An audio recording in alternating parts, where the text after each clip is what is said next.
अस्सलाम वालेकुम। 7 साल और 10 मिलियन रुपीस। ये है भाई सेंटेंसिंग डकी भाई की। कोर्ट के अंदर इनकी कल ट्रायल हुई है।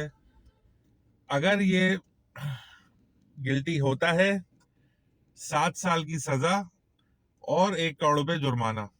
ये तो वही बात हो गई, सारी गुल्लक तोड़ के पैसे इसके ले लिए, अब बोल रहे 1 करोड़ रुपए जुर्माना। तो साले जो 30 करोड़ रुपए अंदर करे उसी में से कर लो एडजस्ट। अब मतलब अजीब अफसोस का मकाम है, खुदा की कसम। बाकी ये ऑफिशियल नहीं हुआ है, लोगों ने खबर फैला दी है 7 साल और ये 1 करोड़ रुपए वाली। ये तब होगा when he is found guilty.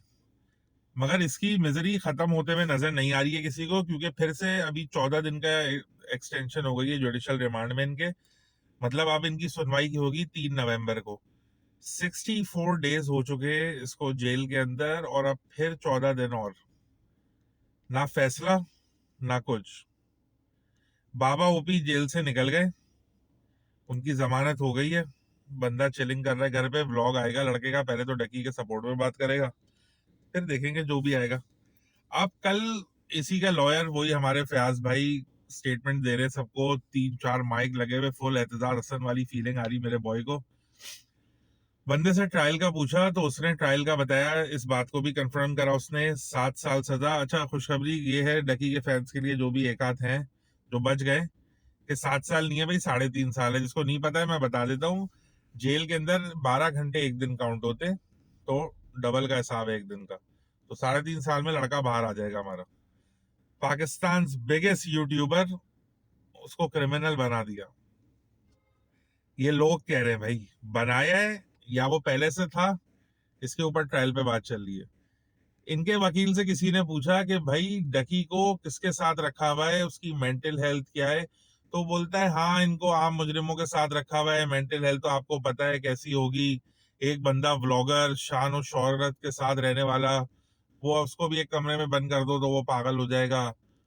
फिर इनसे एक बंदे ने सवाल करा, जो कि बड़ा इंपॉर्टेंट सवाल था, मुझे पहले पता नहीं था, फिर मैंने सर्च करा क्या होता है क्या नहीं होता है, कि डकी को कैटेगरी ए या बी का प्रिजनर क्यों नहीं ट्रीट करा जा रहा। अच्छा, मुझे नहीं पता था, मैंने सुना था व्हाइट कॉलर क्राइम्स वगैरह का सीन होता है, कि जो फाइनेंशियल स्कैम्स वगैरह के अंदर होते हैं उसको व्हाइट कॉलर क्राइम कहते हैं बेसिकली। तो उनका वो वाला नहीं होता जिसमें ये कातिल वातिल और रेपिस्ट और ये बेगैरत के बच्चे होते हैं, उनका थोड़ा अलग हिसाब होता है, थोड़ा रिलीफ होता है उनके लिए, मैंने ये सुना था।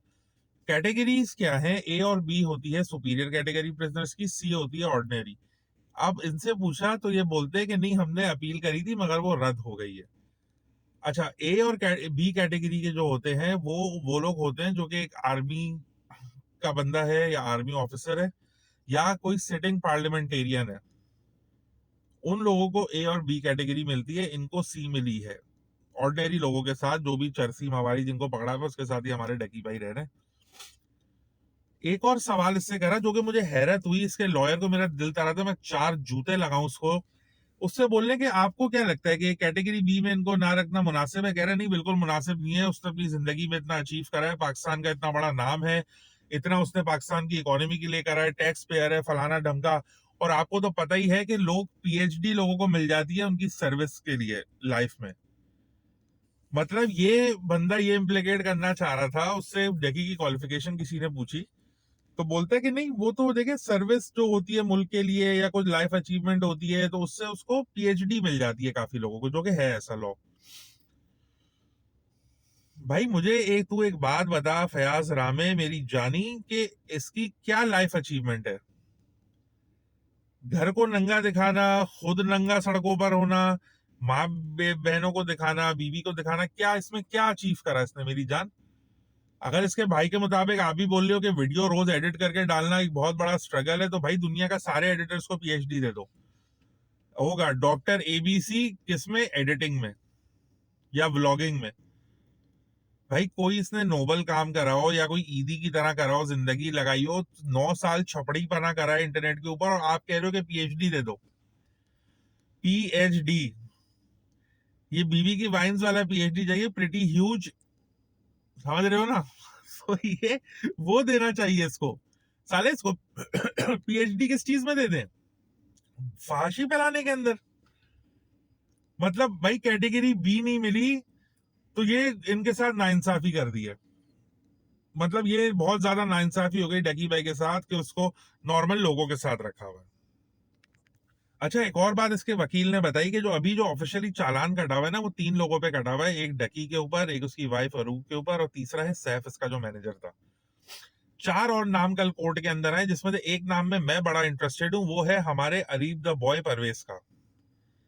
अरीब परवेज का नाम चालान के लिए जा रहा है। अब इनके ऊपर एफआईआर कटने वाली है। वो तो फयाज रामे साहब अपनी बात को कॉन्ट्रडिक्ट कर रहे हैं। पहले बोल रहे थे कटा हुआ है वारंट, अब निकल रहा है वारंट इसके नाम का। इकरा कंवल के नाम का भी निकल रहा है और इसका भी निकल रहा है, क्योंकि इसका निकलेगा तो उसका भी निकलेगा, क्योंकि ये तो उसी की पैदावार है ना। जब शोरूम बंद करेंगे तो गोडाउन भी तो बंद होगा। इसकी खुद की तो कोई पहचान थी नहीं। ये परफेक्ट एग्जाम्पल है हमारी सोसाइटी के अंदर बीवी के पैसे खाने वाला आदमी। किसी को कोई ब्रांड खोलना हो ना इस चीज के ऊपर, तो इस लड़के की तस्वीर ऐसे लगा लो बस। लोगों को ब्रांड का नाम बताने की जरूरत नहीं है, समझ जाएंगे कि बीवी की कमाई खाने वाला ब्रांड है कुछ। मतलब ये सही बात है। डकी की भी जलती होगी साले। इसके इसी खबीस के साथ मिलकर इनका एक रेस्टोरेंट है साले। डकी अंदर बंद है, ये साले मौज कर रहा है, व्लॉगे बना रहा है, आईफोन ले रहा है, फटे पजामे पहन रहा है, यूएसए घूम रहा है साला जाकर। इसकी अब जो कसने वाले हैं ना इसको, अरे भाई सिलवा लो। मैं तो कहता हूँ लोहे का कोई पजामा सिलवाओ जो फटे ही ना, आपकी फट जाए पर पजामा ना फटे, बस इसका ध्यान रखना है आपको। चौथी बात एक और फयाज रामे ने करी, इससे वही रिपोर्टर भाई वो होता है ना, घुसना होता है। जब आप घर दिखाओगे तो घुसेंगे। सब बेशर्मों ने इससे एक ही सवाल करा कि भाई वो अरूप ने तलाक दे दी है या अरूप की सेपरेशन हो गई है, क्या है वो नहीं है। इसके वकील की मुझे एक बात लग रही है दिमाग के अंदर। मैं इस चीज पे कमेंट नहीं करूंगा क्योंकि अभी कोई चीज कॉन्क्रीट नहीं है और मैं इतना नीचे स्टूप डाउन नहीं करूंगा कि इस पे बात करूं। मगर इसके वकील की जो एक बात मुझे लग रही है, उसका वकील ओपनली डिनाई नहीं कर रहा बात।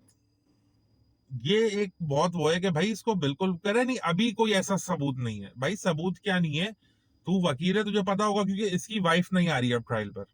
आज की भी हियरिंग में नहीं थी कोई, ना इसकी वाइफ थी ना माँ थी, सिर्फ शायद भाई आया हुआ था शायद। इसकी वाइफ नहीं दिख रही है। या तो उसको उसके घर वालों ने बोला कि भाई इससे थोड़ा अलग हो जाओ, इसी के खिलाफ हो जाओ, अपनी जिंदगी बचाओ। अगर ये है तो बड़ी बेगरती की बात है। अगर डकी ने उसको बोला है तो यार मोहब्बत की मिसाल है लड़के की, सीधी बात है। लड़के ने बोला होगा कि तुम दूर रहो, मैं कर लूंगा।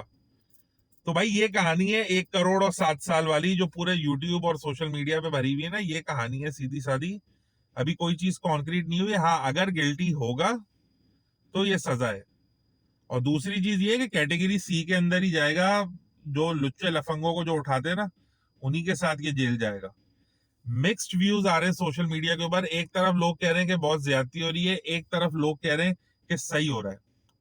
भाई इसमें मिक्स एंड मैच है। अगर आप इस पॉइंट ऑफ व्यू से देखो ना कि इसने गलत करा है तो इसके साथ ये हो रहा है, तो ये तो बिल्कुल सही है। भाई जो आपने करा है वो आपके सामने आएगा, सीधी सीधी सी बात है। मेरे जैसा भी बंदा होगा, अल्लाह मुझे शर से बचा के रखे भाई, मैं भी ये करूंगा तो मेरे साथ भी होगा, आप लोग करेंगे आपके साथ भी होगा। हाँ, इसके साथ वालों ने जो करा है उनके तक अभी तक कोई कार्रवाई नहीं हुई। जैसे हमारा अरीब द परवेज खान है, ये गलत है। भाई उठाना है सबको उठाओ, 7 साल है। ये सब एक ही साले घोंसले के पंछी हैं, कोई फर्क नहीं है। भाई एक कम्युनिटी इन्होंने अपनी अलग बनाई हुई है। एक यूट्यूब कम्युनिटी है, एक में ये है कि बेगरतों वाली कमेटी, उसके अंदर ये सारे हैं। तो जब एक के ऊपर इतनी कटौती हो रही है ना, तो सब पे होनी चाहिए। इकरा बाजी वही अपने व्लॉग चला के पैसे छाप रही है, वही बेहूदगियां दिखा रही है। यहाँ एनसीसीआई वालों की नजरें नहीं हो रही?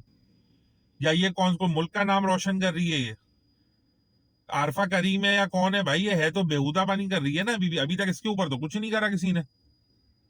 तो भाई यही गुजारिश है गवर्नमेंट से, एनसीसीआई वालों से, कि करना है तो सबको करो, एक को टारगेट ना करो। उठा लिया डकी को, डकी ने गलत करा था, आप उठा के बंद करो उसको 7 साल के लिए। टेक्निकली 3.5 साल के लिए, चलो मान लेते 3.5 साल के लिए, मगर इसको भी करो। इन सबके जिसके नाम अब चालान में निकल लेना, अब चालान में निकलने चाहिए। उन सालों को सबको धरो, साले को घर से उठाओ, बिना पजामे के उठाओ सारे। ना होगा पजामा, ना फटेगा कभी जिंदगी में। बाकी लाइक कमेंट शेयर और सब्सक्राइब जरूर करना। Subscribe the net channel. Allah Hafiz.